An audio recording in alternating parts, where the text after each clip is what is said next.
So hi, Judy. We're having this, Louise? hi, we're having this little chat as we're coming up to Christmas time. And of course, it's a time where we often get together with family and friends and have a great time, and food and drink is involved and so forth. So when we look at the research around weight creep and the holiday season, what we see is consistently that there is on average about 1.5 or half a kilo average weight gain across holiday Sorry. seasons. Oh, bless you. Across holiday seasons. So that's true regardless of what country you're in. So whether in Japan, Germany, the US, basically people gain a little bit of weight, and then in the weeks after Christmas time or whatever the holiday season is, drop it back, but there is a net gain of about half a kilo. So half a kilo doesn't sound all that much, but half a kilo year in, year out actually starts to stack up. And I thought that would be great for us to talk about, just first of all, to highlight that observance, that this is a very common experience. And are there any ways that we can, whilst still enjoying our Christmas and holiday season, not be subject to gradual, to that weight gain? So why, Judy, why are we prone to putting on weight over the silly season? Well, I think it's quite obvious. And I should say, I really think that it is important that you enjoy yourself over Christmas and New Year. It is a holiday celebration, and I don't think it's about abstinence and not having things that you enjoy. I certainly don't. As somebody did once say, it's not what you have between Christmas and New Year that's important, it's what you have between New Year and Christmas. And so I think that's a good point. But why do we eat? I mean, look, it's Christmas is what, 3 weeks away, and Christmas parties have already started. So it's not a week of eating and drinking. It's usually about 2 weeks when you think about the lead up to Christmas, and then the New Year period that extends. In some people, the party extends or the holiday extends until Australia Day. So we're looking at about 2 months of eating and drinking more. I think people take themselves on holiday altogether for 2 months, and that includes taking themselves on holiday from healthy eating. I think there is a tendency to that. And the types of food that we eat in the holiday periods are different to what we might eat when we're working and we're in a bit of a routine. We've got cakes and we've got biscuits and we've got nuts and we've got chocolates and we've got all these things, and we have them all around the house and we feast. And feast is a celebration and it's lovely, but we can be a bit mindless with the amount that we eat during this time when food is everywhere. Yeah, that's true. And we're also drinking more, aren't we? Well, drinking is, I think, a big problem. It's a problem that we're taking in a lot of calories in alcohol. The mixers that we put in the spirits, the cocktails that we have now that are so popular and so high in calories.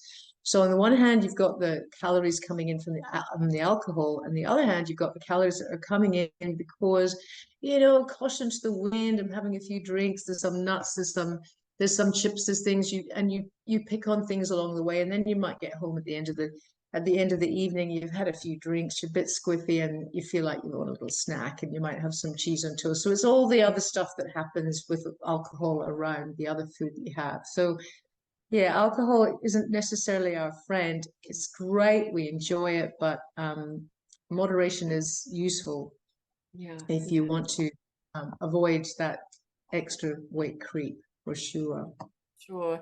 I was going to just mention also that when you talked about taking a rest from our usual focus, often a focus, but tendency towards eating more healthily, some personalities just think that if they skip a couple of days of eating healthily, well, they might as well just blow it to the wind and not worry about it at all. So they kind of have this give it all up approach if they slip up a little while. So I think there's an individual tendency around that as well. But the other thing that I notice a lot is that we're also less active around Christmas because it's hot. Sometimes it's hot, often it's hot, but we're also the slots that we would normally do exercise might be filled in with social events. So we skip our activity or our gym class or our dance class for a social event. And sometimes they're cancelled and we don't replace it with anything. So I'm also noticing that there's reduced physical activity across that time as well. Well, I think across the board, we lose our routine on holiday, which is really lovely, actually. Mm. Routine is, we thrive on routine, but yet we also like to fight against it as well. It's lovely not Yeah. being at this a slave to the clock.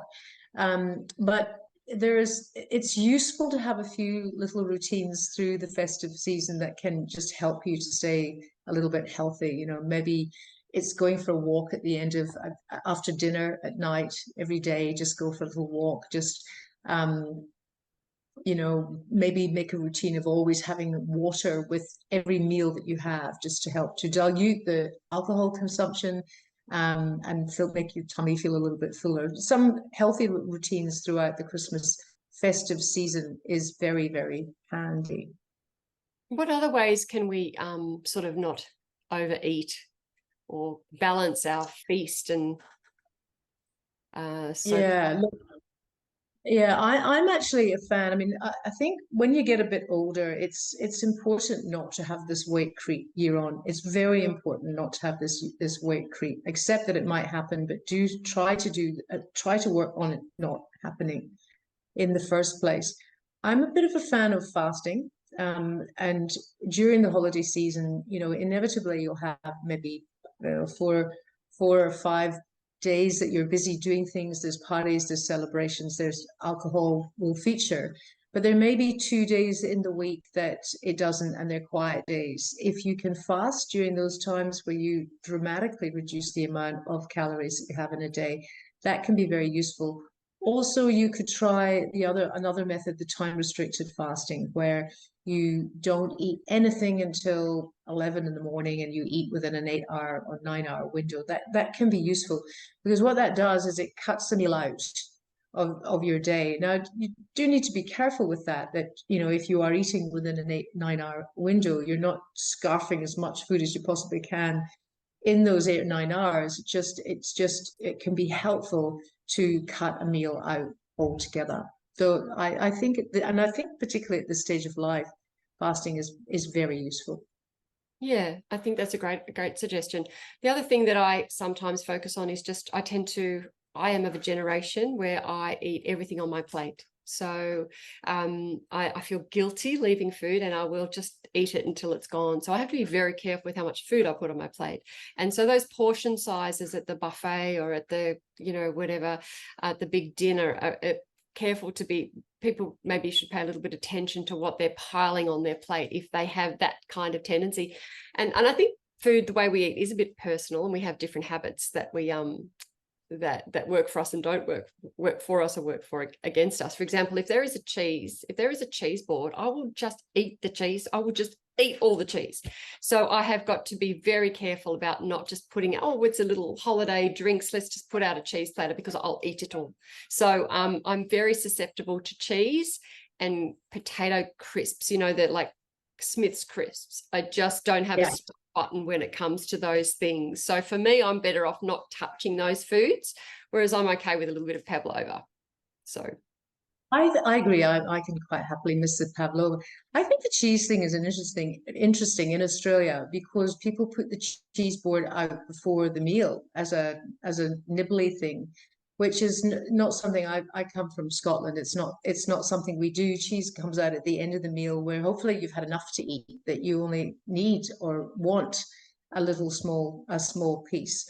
I too come from that generation where you eat everything on your plate. I was taught to, and I'm quite greedy. I'm a bit of a greedy pig, and I like to eat big quantities. So I tend to fill my plate, but I'm careful with what I fill it with. So I'll make sure, if there's salads, I put lots of salad on the plate. So visually, I'm getting loads to eat. I'm happy, but I'm not putting big quantities of the things that I know are highly caloric foods. So that's another way of doing it.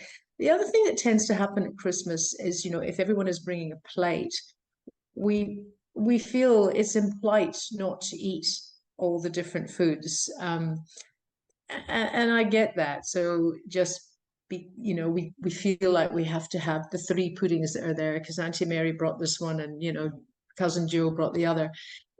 As you say, have small portions, but I think that we can politely say, actually, I've had enough. I don't want to eat anymore. Yeah, I think it's okay to do that at yeah, this stage of life. I think so. We talked a little bit about alcohol and not drinking too much because it reduces your inhibition. It's surrounded by eating more. There's calories in it. Now, some people will talk about switching different alcohols, and I know that you don't think this is necessarily a great idea, but I think it's worth talking about the different caloric contents of different drinks. So just run us through the nature of a cocktail versus the nature of a vodka and soda. Sure. Well, the vodka and soda, maybe with a squeeze of lime, is probably your purest alcohol with the least amount of calories. It doesn't necessarily taste that good, but you know, if you want to reduce your calories to the lowest amount possible, that would be the drink to have. Another thing I think is quite useful is to do, say, white wine and mix white wine with soda water, and that halves your calories, gives you a nice big drink, and it's nice and cool and refreshing as well. So that's not a bad one.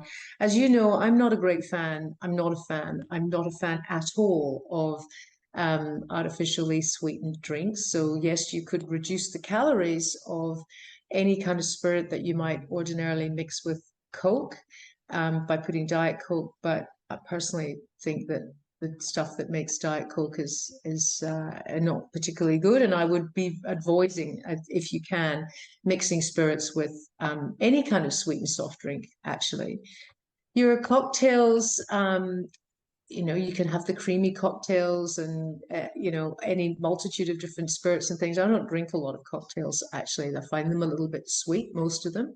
But I think I would just say during Christmas, if you like a cocktail, have a cocktail.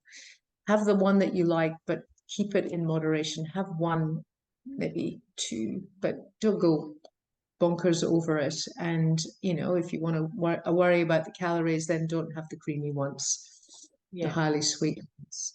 yeah. I'm quite partial to a margarita myself every now and again. I do love a margarita, but you know, they're quite small, aren't they? As a drink, Yes, they're quite small in volume. So, yeah. so maybe that's good. Sip So it slowly.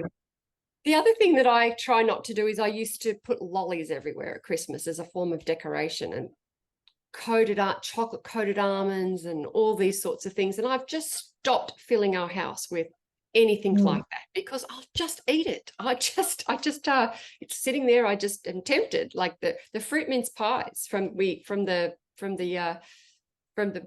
baker is like, oh, well, I just got to hold off on, they're festive foods and I'll tend to buy them for everyone as a treat, but we eat too many of them. So not buying, if we are the purchaser of food in our homes, not buying so much of that food and having it in the house.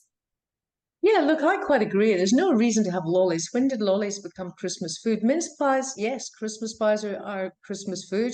Have one or two and enjoy it. But lollies, I don't know, there's lollies all year round. You can have lollies. You don't recommend it to do so. Don't do it. You could put nuts with that need to be shelled. That's a little bit of a barrier from Yeah, picking up yeah, nuts. You have to take the nutcracker and split it open, and how nice, lovely. But you know, eat the 3 meals a day or the 2 meals a day, and don't pick in between is a great suggestion.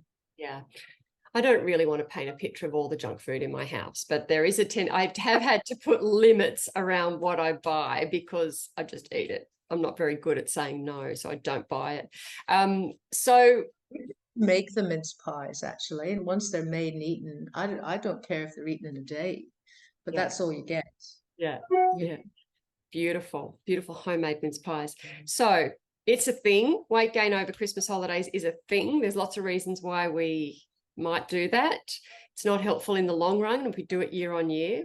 So do just summarize for us just a few tips for not having holiday season weight gain. Okay, so let's address alcohol first. Make sure you drink plenty of water when you go out, as well as the wine or the beer, whatever it is you're drinking, because that will just help you to not get drunk, and that will then help you not to eat too much or too badly during the night and after the night, and feeling rubbish the next day, and perhaps eating to, you know, make yourself feel better, line the stomach. So definitely do that. Try not to pick between your meals. Don't put lollies and things around. Eat at meal times. If you really need to be careful, then look at some intermittent fasting, time restricted fasting, where you cut a meal out in the morning, perhaps, or in the evening, and or reduce calorie fasting, where you have 1 or 2 days in the week, where you really, really dramatically reduce the amount of your caloric intake. And certainly, even though you might not be exercising in the normal way you exercise, just move every day doing something. Take yourself for a walk. Encourage the family to do that. Some kind of physical activity, a swim, walking, all great.